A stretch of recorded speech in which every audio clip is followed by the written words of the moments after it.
Remember to subscribe to our YouTube channel at NDN Nigeria. Click on the subscribe button and be the first to get notification. Niger Delta Development Commission, NDDC, making a difference. Still staying with Ondo State, residents of Ijapo Estate in Akure, the state capital, have lauded the NDDC for the installation of solar-powered street lights within the area and its immediate vicinity.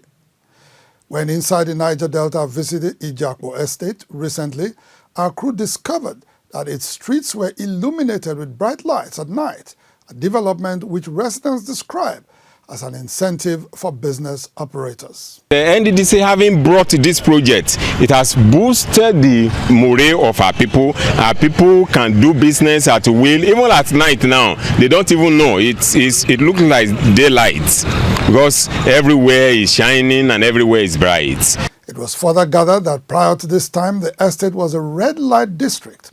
However, the recent installation of solar-powered light has kept women of easy virtue at bay, as residents confirm.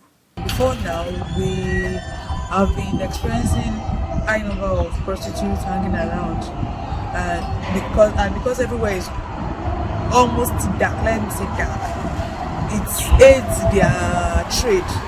But since the installation of the street lights, it has reduced tremendously. It has really reduced because everywhere is lighted up.